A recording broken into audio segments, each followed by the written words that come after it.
Welcome, friends near and far. Justin Bell here at the Peterson Automotive Museum in Los Angeles. Today, it is my real pleasure to take you on a journey to the next destination of Corvette.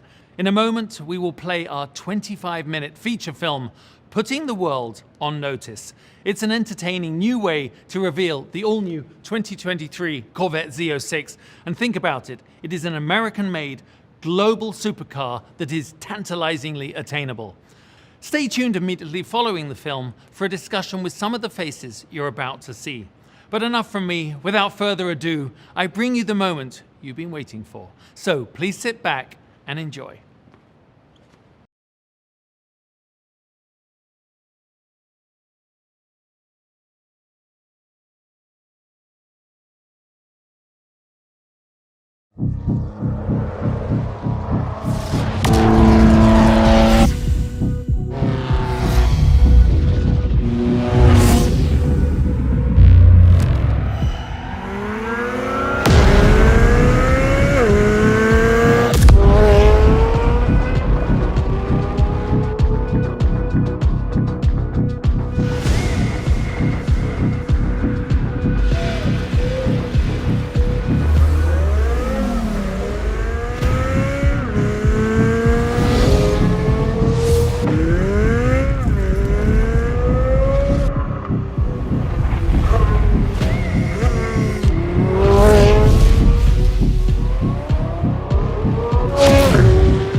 The Z06 was a code for a track-oriented performance option on the 1963 Corvette.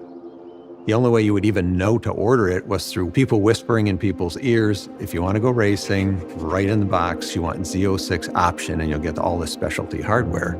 It wasn't until the 5th generation that we brought it back, and it's become a brand unto itself.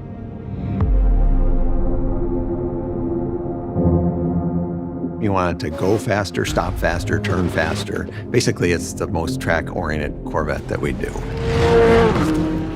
Through the 5th, 6th, 7th, and now 8th generation car, we've moved the street car and the race car closer and closer together.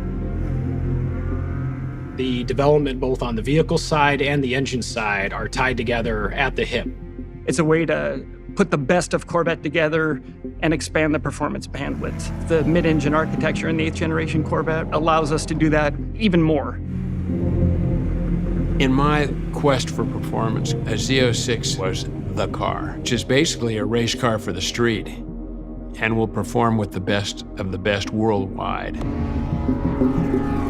It's the first time that I had experienced a Corvette on the road that actually rode and felt like a race car. That precision, to me, that was everything. This is the one that elevates the Corvette brand. Saying that it felt like a supercar doesn't do it justice. This thing rips. This keeps you locked in. I know we're having a conversation right now, but I'm still focused here. Yeah. I'm still focused here. The other people that we're competing against that are in a price range that is unique to themselves are going to look back at this as the one that changes how they operate.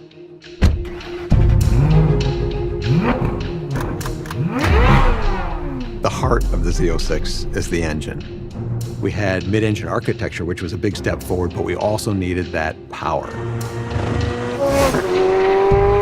There was a niche following that really pined for the immediate response, the lightweight, visceral feel of a naturally aspirated engine that would exceed the horsepower of the prior generation supercharged Z06.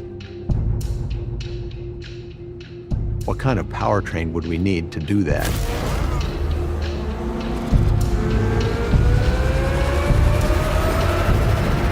The only way to achieve that is to do the highest horsepower naturally aspirated V8 that's ever done in automotive history. That's what had to happen.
This is cool.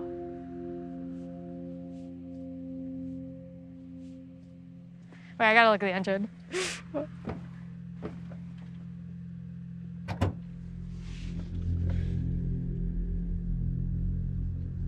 Oh, this is the mag ride too. I just started. Wait, can I start it? An engine of this nature is truly playing in the exotic space. We had our hands really untied to buy the best aluminum forged pistons, titanium connecting rods, to go to the true mechanical valve train. It is a low volume, hand-built precision engine. The big advantages of moving to a flat plane crank is the mass in the engine that's moving the fastest is much lighter. And in doing that allows the engine to accelerate in speed much more rapidly than any small block before it, and also achieve more than 650 horsepower, making it the most powerful naturally aspirated V8 engine in a production car. We only do a mid-engine car once. We really looked at how to get the engine that we really all wanted to have, which was a flat plane crank V8. That was what we really wanted to do. Step on it, step on it. Oh my God! Oh, it revs so hard! This is crazy! Oh my God, it's still going! Having a C8 Stingray myself, Z51 package, just to see the RPM go to 8.5K, I think it's actually 8,600. Yep. This is nuts. Most of us are used to shifting a V8, 65, 6,600 at the highest. The LT6 will rev to 8,600 RPM. From 7,000 to almost 9,000 was a whole different range that not many people get to experience. And it makes power the whole way up. So even when you're up in those higher RPM ranges, you could tell when we stepped into the gas more, you could still feel it pulling. Yeah. Wow. It's just instant. And the thing keeps pulling and pulling, and it's all the way to the red line, all the way to the red line each time. And you just feel the power building and building and building. To me, it's what it's all about. That speed enables the engine to pump more air, process more fuel, and produce more power. But another part of it is generations of learning how to balance the requirements to make a car fast and comfortable on the track, and also comfortable as an everyday driver. The manufacturing tolerances in this engine are race car tight, and that requires a skilled operator and custom shims to make the resulting engine essentially fit net, no gaps anywhere. This engine runs to 8,600 RPM. That's by far the quickest spinning engine we've ever done. And the only way you do that is to have extremely precise manufacturing.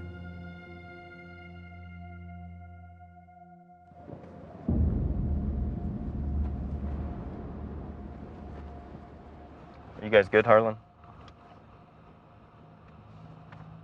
Car R6 ready. All right, here we go. You know, we're all used to Corvettes with thunder from the gods, V8 sound. My dad has a 62 Corvette, and every time I hear that thing, it's wonderful. Over the course of 70 years now, you know what you're gonna get. And it's this visceral V8 small block experience. So for one, on this car, we don't want to lose that. But for two, on this car, we've got a completely different engine. We wanted to keep the Corvette sound, but also let you know you're in the flat plane crank. Right. One of the first things we noticed with the C8 Z06, boy, the car sounds great outside, but I can't hear anything inside. It's there, but we can't really hear it in the cabin. And you got to be able to hear some of that in the car. It's like, wow. Right. Yeah, it's a little like, There's still a lot of improvements to be had. This is a new chapter. We really needed to move the needle there. And it actually required us to completely rethink the exhaust system.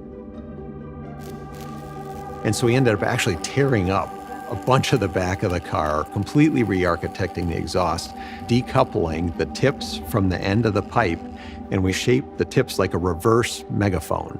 So when the sound comes out, it actually reflects off parabolic surfaces, and that projects sound forward to the driver's ear. It was a huge challenge, but we wanted that combination of sounds great on the outside and sounds great on the inside, and we wanted it to be real. the big part of this ride is to confirm the sound quality and the sound presence, everything we've been striving for. We have plenty of engineering tools, but for this type of thing, there's a chest cavity pumping thing and just hits you like a brick wall when it drives by. When you get in the car or you stand outside the car and you hear it and it gives you goosebumps, that's when you know. And this car did that for us. Hang on.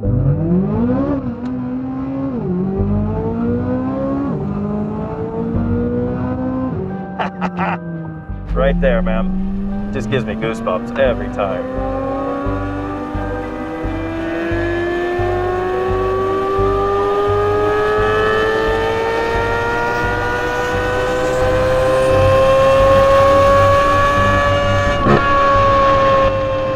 I think this is the perfect example of blending clinical perfection and also the rawness that the flat plane crank provided.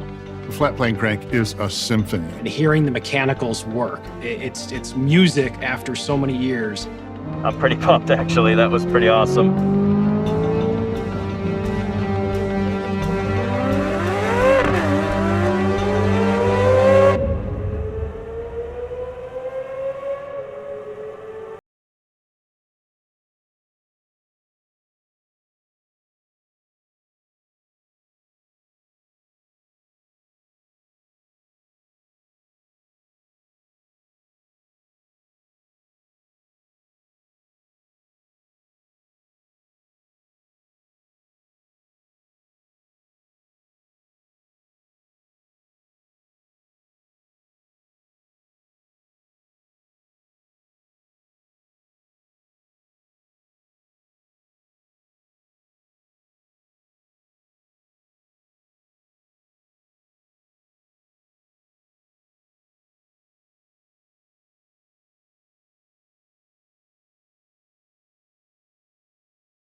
I have a background in footwear design before I came to GM. There, you're designing around an athlete. Everything that we have here is designed around the motor. We respect our past, but we are always moving forward. We really try to cause the design to look better in a way that the car works better. This new Z06 has basically started with a clean sheet of paper. I admire that because they just taken the most advanced design and updated it each time. It is so advanced and so edgy and beautiful. It's a careful balance of beautiful sculpture and performance metrics. We try to make them transparent to the design itself. This time, we're changing everything but the doors, the roof, and the hatch. Typically starts at the road. Wider wheels and tires, packaging larger diameter brakes, more traction, more stopping power, better cornering power. The front and rear fascias, fenders and quarters, all the aerodynamic stuff is different. A big part of the Z06 mission is in its chassis. The architecture was designed to put power to the ground like no Z06 before it. 20-inch diameter wheels in the front, and for the first time, 21-inch diameter wheels on the rear. We want to make sure we take full advantage of that weight on the back end, powering off the line to maximize the traction. The fact that we're widening the tires also enables us to create bodywork that feeds right into the engine need to breathe and be cool. We started putting the wider fenders and the wider quarters on it. Then it was like, okay, we got something here.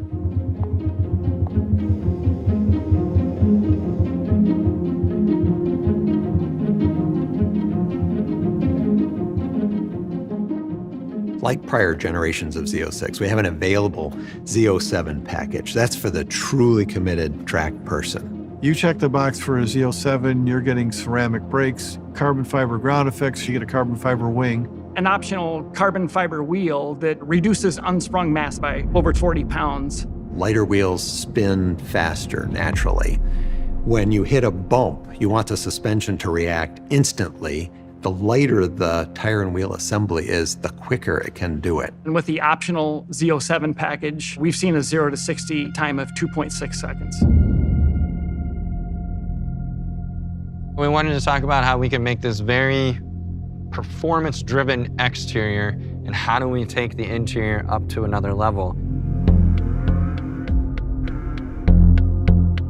When you get into a manufacturing process, to some extent, that becomes very stiff, and there's not a lot of emotion and art and feel to it.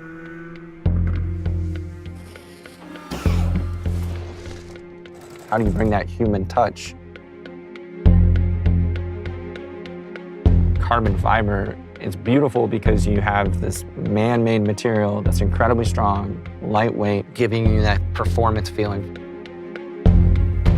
Then we bring the art into it by the forms that it has, and then hitting it with leather piece floating on top of it. Each one of them were like building a small sculpture, and it just blends those two worlds of art and science and craft and quality. You get that understanding that you bought more than just something that's exhilarating and fun, but you also have a full crafted piece that surrounds you. If you take exterior color, interior color, seat belts, calipers, wheels, you could build well over 11,000 different combinations. You can truly build whatever you want and make it bespoke to you. Having something that brings the thrill of driving to everybody in their own unique way has kind of really been the focus in Corvette.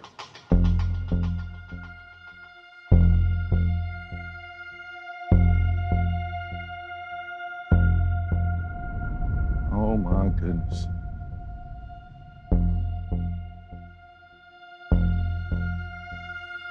This is something right here. Beautiful. 1975, all-white Corvette. My grandfather used to work on it every day. Every time I go to his house, he'd be in the back. And that was my introduction to cars for real. My dad's a collector now, and now I had the means to be able to collect. So it's part of my family. It's a learning process for me every day. I'm with them. Any conversation, I'm learning something new every time. Yeah.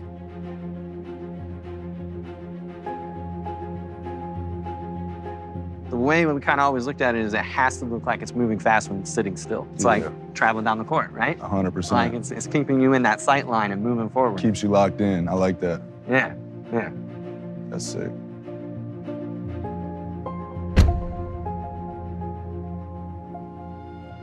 That's hard. It's your court vision, right? 100%. Right. Yeah. Every detail matters. Our whole goal is to still be able to capture that thrill of the drive. It should be an experience, man. Getting out of a car, like you Yeah. get out there and take a deep breath, your heart's still pumping a little bit. Like, you can't get it too many places in my life. Is that feeling a similar feeling when you're on the court? Yeah, I chase that feeling.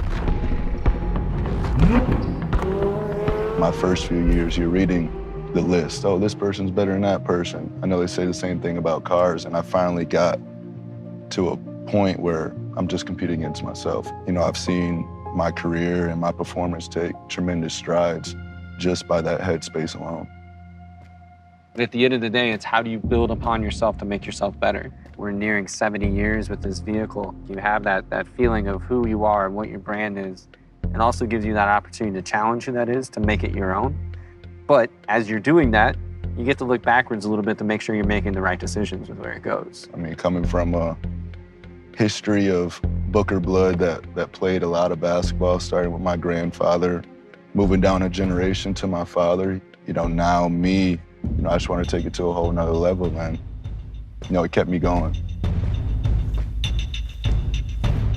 I'd definitely take this to a track and to a really nice dinner, and if I want to make some real noise pulling up, this is what I'm going to be in right here.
Coming to the Nürburgring is the ultimate test. You get every single sort of turn, every high speed, low speed, high grip, low grip. It's a long, flowing racetrack, but with many, many challenges. And you really are pushing any road car to the absolute limit. Every sort of load that you could possibly experience anywhere else in the world, you get it all here on one racetrack. It really is the benchmark for the world. So much of the performance of the car started on the racetrack. That's where things are tried because they're stretching the limits and they bring that technology to the road. When you're thinking about a supercar, you're thinking about speed, you're thinking about horsepower. And without that, you're nowhere.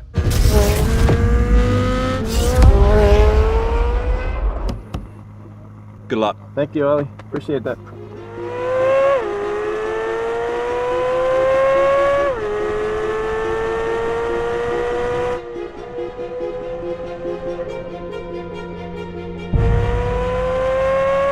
This car goes so fast, so easily, and the ability to just kind of handle the car on this track is pretty unheard of. It's fundamentally a race car that you can drive on the road. That ability to carve the corners, the ability to put that traction down, is all of those feelings that I had from the race car. It's right here in the Z06. General Motors recognized this as an incredible place to come and develop vehicles and to compete with the Europeans, the BMWs, the Mercedes, the Porsches. And if we really want Corvette to compete on the world stage and race on a world stage, then we really have to begin selling cars with right-hand drive. We have to do it for Corvette for the future, period. It's unequivocally a supercar. The Z06 will reward customers that choose to explore its performance limits. And there's nothing more important than that connection with the machine when you're driving something with the performance capability of a Z06.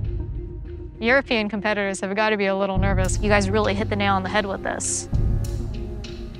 I've always been very proud of the fact that the Corvette is a purely American effort, but I could never have guessed where we would be today. The new Z06 brings that track experience to the everyday enthusiast. If I look at 10-year-old me and say, all right, we're gonna build this exotic engine, we're gonna have the best tires in the world, biggest brakes that we've ever put on a Corvette, aerodynamics that are better than anything we've done before, and you can be part of that, that is fulfilling every dream I would have as a young kid. I represent one of hundreds that have put their blood and sweat into this engine. It truly does open the doors of what we can do with a small block V8. We're only just getting started. The project is like going to the moon.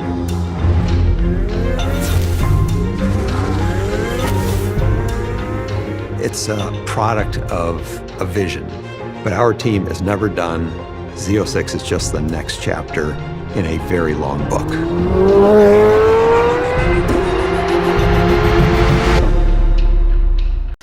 Well, yeah, I'm speechless, absolutely speechless. It is power like we've never seen. It is obviously fast, beautiful, and just a car, well, for me, certainly made me remember why it was I wanted to ever grab a steering wheel and drive fast. I don't know really what else to say, but luckily for you, I'm joined by a panel who are not so speechless, and we're going to have a great conversation about the film and, of course, the star, the Corvette Z06. So let me introduce you to our esteemed guests. We have Corvette Executive Chief Engineer, Taj Jukta. We have Assistant Chief Engineer of Small Block Engines, Dustin Gardner. Joining us is Amelia Hartford, who is a record-breaking performance builder and driver. And film director from Porch House, Andrew Schneider, who was very responsible for the film we just watched. And my friend, retired Corvette racer, 5-time Le Mans winner, 5-time Sebring, and 5-time Petit Le Mans winner, as well as a multiple champion, Oliver Gavin. Well, firstly, everyone, well done. That was just a wonderful film to watch and great to see your participation. Let's get started. Taj, Corvette to you is such a way of life. How does it feel now after all this time? Because I know it is a real progression to get the car to market. What's it like to finally lift the curtain and show everybody? Well, it's so exciting for us because we've been working on this actually for about 6 years. And when we introduced the Stingray, we were super excited about that, but in the back of our mind, we knew what was coming. The Z06 is coming. And so we couldn't say anything throughout the whole development. So for us, we have to be silent, silent, silent, and all of a sudden it's a burst of energy. Being able to share everything at once is just so exhilarating for us, almost as exhilarating as the car itself. So I get that from like the engineering and the corporate side, you know, that evolution, but you've actually driven it, and you and I watching, we never have. And Andrew, that was your job. And there were so many moments in the film that I was like, how did they do that? But my favorite is sort of that convergence of the camera flying in it. Was it a drone, a helicopter, meeting the Z06 on the road? It made me feel that's what I'm trying to do. I'm trying to be looking at this and then I want to be in the car. Yeah, thank you. No, we actually used FPV drone. So we actually flew it over the water and into the road and kind of lined up with the rear of the car, and it took quite a few tries to get the timing correct, which was tough because it was raining that day. And we were just very thankful to have that drone in the sky, fly it, and then as soon as it landed, it started pouring rain. So it was meant to be. It was Hollywood. Meant to be. That's perfect. Now, Dustin, as someone so involved with the engines, I know that even as a driver, we all get asked, what's the horsepower? What's the horsepower? What is the horsepower? I mean, the horsepower, and how did you achieve it? What is the horsepower? It's about the power, right? At the end of the day, that's what's fueling this beast. Yeah. So it was just last Thursday that we finished doing our testing per the SAE procedure to get everything lined up, correlated with the vehicle data, all that additional cal work at the end to make sure we left nothing on the table is where we got the engine up to a rated 670 horsepower. And right, and to put that in perspective, right, the current highest output naturally aspirated V8 is 620 something, right? So we're taking that crown by a hefty margin. And when you think about it, that is almost exactly double the first ever Z06. Show how incredible time and technology is. Well, Amelia, I know you love horsepower, and I know you've held some of the records for the highest horsepower Corvette ever built. But what was it like for you when you actually got to ride in it? We saw in the video, you just that sort of the horsepower kicking you back in the seat.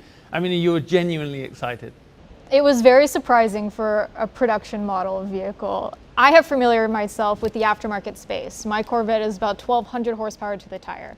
And it's hard to get excited with stock vehicles, but when I was in the passenger seat of the Z06, it was such an experience that it's hard to put into words. And for you, you kept on waiting, I'm sure, at around 6,000, 6.5 to shift. Yeah. Right? And so you're like, oh, something's going wrong. I was expecting it to shift at 65, but then it wasn't. And there wasn't a drop off of horsepower either. I'm just like, you can see me getting thrown in the seat in a high RPM. Like, it just had so much torque and it just kept going. Fantastic. Well, the enthusiasm definitely came across. But it's the same really for you, Ollie. What was it with you that resonated about the new Z06? So when I got in the car for the very first time at the Nürburgring facility that the GM have, and I got in, put it in track mode, just drove it down the street, it just had all of those feelings of the race car. So, you know, to me, it is that amazing machine that not only can just be a daily driver and you can drive it to the racetrack, but then when you switch that engine mode, the car just comes alive and all of a sudden you're in a race car. It's amazing. So that distinction between road and track is really less than ever before. The gap between the road car and the race car is getting smaller and smaller and smaller. So now here we have the 8th generation mid-engine Z06, and it's just got all of that race car feel to me. All the lights are on, and it's just fantastic to be experiencing that. Imagine that this is part of the excitement for you too, though, when you hear like Amelia and Ollie, even with all his experience and all her horsepower, talk about the cars. I mean, Dustin, that engine, creating it, and as you say, just getting the final horsepower numbers, but it still must be very gratifying to know that someone like Amelia and Ollie just go, oh, wow, this is the real deal. No, it's extremely rewarded, just for myself and the extended team of working on it, right? The LT6, it's hard to put into words the emotion you're trying to communicate or give somebody, and Amelia, your reaction sums it up, right? It's not something you can verbalize. It's an emotional experience. It both gets you, as you said, mentally when you see the tack zing past 6,600, and the LT6 wants to do that with great authority, right? It flies past 6,000, 7,000 up to the red line. And then so there's the mental side of it, of just getting used to the engine going that high. Then there's the exhilaration of the sound. You were saying earlier on about that initial shift when you got it in first gear and you stand on the gas, you've got to be really on it to get it into second gear so you don't get into the rev limiter there. But that's how quickly it accelerates, and it just revs up so fast. It's just pulling all the way through to 8,600. Yeah, I was just going to speak to that revving as high as it does is one thing, but how quickly it revs is another. Because it's not like it's a slow progression from 6,600 to 8,600. It goes fast. It revs quickly. But I mean, that's a testament to everything you guys have done with the flat plane crank. Yeah, the torque peak is right around where you'd normally shift, 6,300 RPM. So that's where it really starts to pull hard. Yeah. I mean, you can just feel everybody's enthusiasm, and even you guys have been living with it. You've been just experiencing it. But Andrew, how difficult is it to capture people's reactions? Because there really is only one first time. I mean, Amelia's reaction was one of my favorites of the film for sure, because we really kept her away and out of the car's line of sight. The car was covered. We wanted to keep it as genuine as possible. Now, as you said, your enthusiasm for Corvette has been there for years, but what was it? What drew you to the cars? How I found my passion for cars actually started with an LS small block. And from there, I've done a lot of different builds. I've done a lot of different motors in said builds, and I've also swapped a lot of LSs in those builds. And I think at the time when the C8 was first announced, the Stingray, I was looking for what my next project was going to be, and I wanted something that was going to challenge me. And just seeing what everything was going for in the market and what you get in return, I didn't feel that there was a lot of options. And I decided that I was going to take the step into more of the supercar world. And ironically, after I made that decision, a week later, you guys had announced the C8 Stingray. And I thought it's unbeatable. For everything else in the market, not only the price, but the power, the capabilities the car has, I just saw it as the perfect challenge. You were Tad is looking, saying, "Please don't touch my car." that's actually what's happening right now. Please don't put turbos on it. I was taking a tack onto her comment. She's one of the first people who realized that the basic chassis and platform, the C8, can handle a lot more power. Oh, yeah. Well, Ollie, a follow-up question, because arguably the toughest crowd to please will be in Europe with the Z06. So how do you think it's going to be received there? So the reception of the Stingray has been fantastic, and I think that the Z06 is only going to build on that. It's been remarkable when you see how the UK has accepted the car, but also throughout Europe. You know, the buzz is there, the orders are pouring in. In fact, we can't almost keep up with that demand for the Stingray, but now with the Z06 coming on, that's just really going to build on that ground that we've laid. And you know, the performance numbers from the Z06, everybody's going to be absolutely so excited to see the car out on the road. I think it's going to be just so much fun to have. Taj, the driver experience, I mean, you have someone like him who's a bit of a ringer, right? So, you know, his driving experience is somewhat differently distorted. But what was your goal for the driver experience when they got in the car? Because it isn't one size fits all, is it? No, in fact, even though the numbers are phenomenal, it's not really a numbers car. You know, we're all talking about the sensory perception of what it's like to be in the car, to drive the car, and making that performance accessible. It's not just a pinnacle, super fast lap, but how do you get there? How does it feel as you do it? And I think this is also a thing where we've learned from the racing program, you know, over all of the years, all the generations, but now we're seeing it really transferred over into this Z06 and the performance of this car. I mean, you can definitely feel the excitement, Andrew, right? Whether it's from the people that built it, the people that drive it, the people that are going to mess with it. She promises not to. She promises not to. Not my words. No, you can feel this build-up of anticipation, excitement. But something else that was wonderful, I thought, was the mix, the sound mix, the way your audio guys did that, combining the sound of the engine and the running of the car with the music. I'm glad you caught that. Something that was early on in the development stages for the film was that we were going to take the audio sound of the car and blend it with the music. So if you listen closely, maybe on the second watch, you'll actually notice that in times we kind of blend the audio notes that we captured with the soundtrack. Especially on that edit with the wheel. That too, yeah, for sure. And it's all about spatial audio and throwing it to different places to really, you know. But the exhaust note was such a huge talking point for the car and the story that, you know, it was important. Well, obviously capturing the audio is one thing, but you heard it first hand in the audio dyno booth. What was that like? Funny enough, I wasn't supposed to be there that early for it. I showed up to set 5 hours early because I heard there was going to be some audio dyno testing done on the car, and I had to be there to hear it. But just hearing and seeing the Z06 for the first time, not to get corny, but it was emotional for me because 2 years ago I was just a customer buying a C8 Stingray for the first time, and I don't think Chevrolet expected what I was going to do with the car, and I can promise you I didn't expect it because I have video footage saying I was going to leave the car stock and not touch it. So just to see where, you know, in the past 2 years of just buying the car as a customer to being able to sit here with everyone on this panel on the Z06 film and being part of the launches, it's incredible, it's insane. But that little bit about the contours of the the exhaust tips, forcing back the sound, reverberating back. I mean, that's the first for Corvette, I'm sure. What we knew was this engine was capable of providing an aural experience unlike any other. And so it ended up re-architecting the whole exhaust system. In fact, the whole lower end of the rear fascia ended up having to be redesigned. We had to put these reverse megaphones mounted to the fascia so the sound pulsations as they come out of the exhaust reflect off that parabolic surface and go forward. From the outside of the car, just if you don't look carefully, it just looks like a regular or old exhaust. But actually there's a ton of science going on right there. Ollie, we talked about being here in America. It is a global car. It's a car that's got to appeal around the world. You get to drive all sorts of things, as do I. How do you think it'll be compared around the world? Well, I think that this is going to be an amazing moment for Corvette. You know, this is a global supercar coming out, being launched today. Anybody's going to be able to go out and buy this car and be able to take it to a racetrack and experience it just like I will be able to. And, you know, I think that's so special that people are going to be able to really experience that race car technology here, right here in a road car. Well, everyone's enthusiasm is amazing, and you can tell, I mean, you can just understand why this car is so special. But some final thoughts, Taj.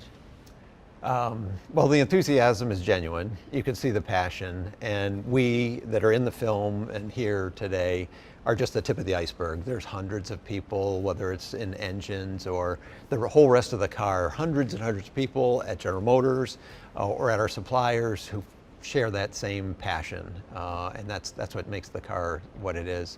It's a wonderful machine, and we spent a ton of time trying to articulate what it is and how it drives. The best way to explain it to somebody is throw them the keys and walk away. The car talks for itself. Well, guys, just truly amazing to be with you. Your brilliance, your enthusiasm, your passion, and your ability to capture it, and your ability to drive it, Ollie. It's just amazing, and I can't wait to get behind the wheel. And thank you so much for joining us. I hope you had as much fun as I did. Now, if you're like me, I'm sure you're going to want to go back and watch the film again, especially with all the insight from our guests here. And the good news is it will continue to be available to you on chevy.com/Z06. And to our baseball fans out there, keep your eyes peeled for an appearance from the Z06 tonight as you watch Game 1. And with all that, you're definitely a baseball fan. And with all that, from all of us here at Corvette, thank you so much for joining us. This is Justin Bell signing off.